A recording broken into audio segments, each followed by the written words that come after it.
Hello, my friend, and welcome to Wisdom Trek. I am Guthrie Chamberlain, your guide to wisdom and creating a living legacy. Thank you for joining us for our 5-day per week wisdom and legacy building podcast. Today is day 871 of our trek, and it is Wisdom Wednesday. The past several months on Wednesdays, we have been focusing on interpreting current events through a biblical worldview. To establish a biblical worldview, it is important that you also have the proper understanding of God's Word. Especially in our Western cultures, we do not fully understand the Scriptures from the mindset and the cultures of the authors.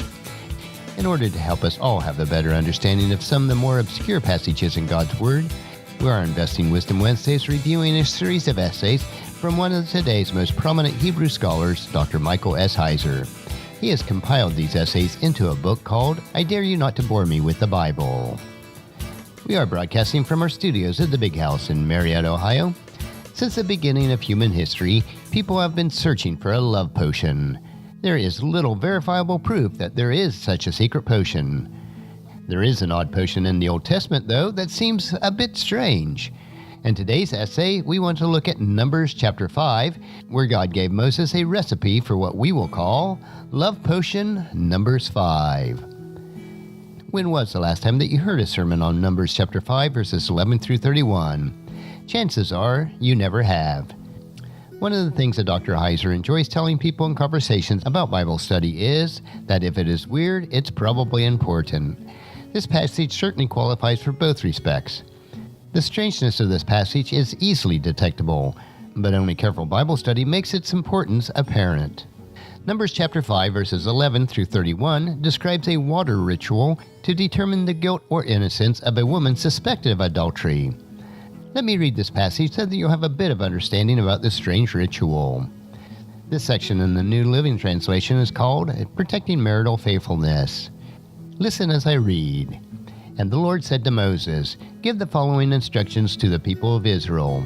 Suppose a man's wife goes astray, and she is unfaithful to her husband and has sex with another man, but neither her husband nor anyone else knows about it. She has defiled herself, even though there were no witnesses and she is not caught in the act.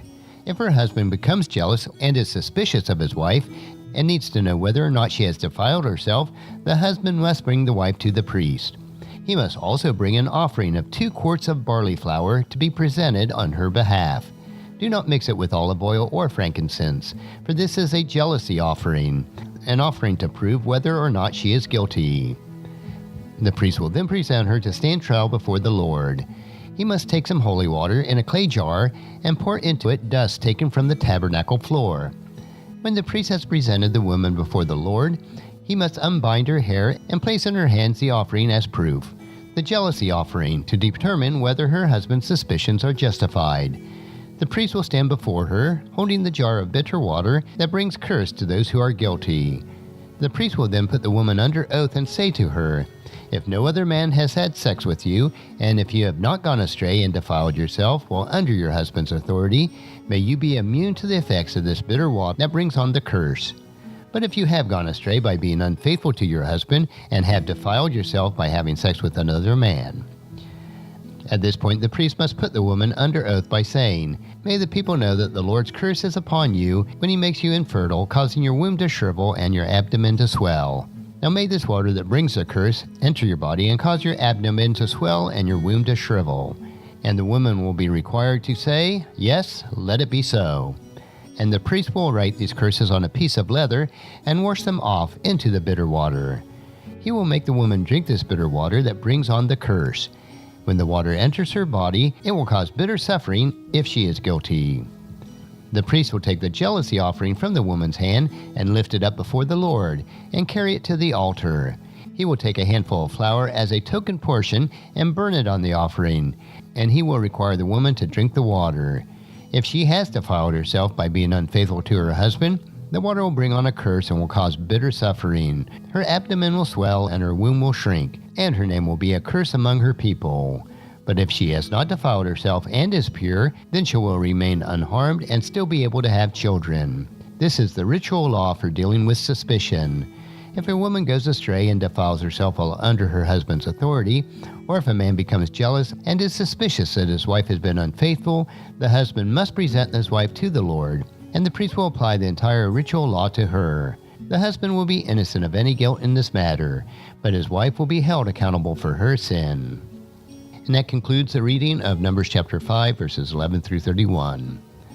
Since the instructions in number 5 were given by God, the water ordeal is a means of divination, whereby it is expected that God will use this ritual to answer the question that humans cannot. That the Israelites could use such divination comes at no surprise, as the high priest had the Urim and Thummim at his disposal, and various biblical characters utilized casting of lots for discerning the mind of God on a matter. This passage provides a useful starting point for discussing why biblical characters were permitted to practice divination at all, when elsewhere such methods are condemned, such as Deuteronomy chapter 18, verses 9 through 14. But let's focus on one practical implication of this passage. Students of the Bible know that adultery was supposed to be punishable by death in ancient Israel, according to Leviticus chapter 20, verses 10 and 11. Surprisingly, death is not the penalty for a guilty woman in Numbers 5. The normal Hebrew word for adultery, the word used in connection with the death penalty, does not occur in this passage, to put a further distance between it as being a capital crime. So why the discrepancies? The answer lies in the fact that the guilty woman was not discovered in the act of adultery. Since this is the case, the community, and particularly the angry husband, is effectively prohibited by the law because this potion is taking the matters into its own hands. This would serve as a protection for women suspected of adultery, or who might be a target of someone's animosity or jealousy. The point is that secret adultery can and will be punished only by God, but not as a capital crime. And that concludes our essay for today. Next Wisdom Wednesday we'll continue in the Old Testament as we look at Dr. Heiser's next essay titled, Is My Bible Right? I believe you'll find this another interesting topic to consider as we build a biblical worldview.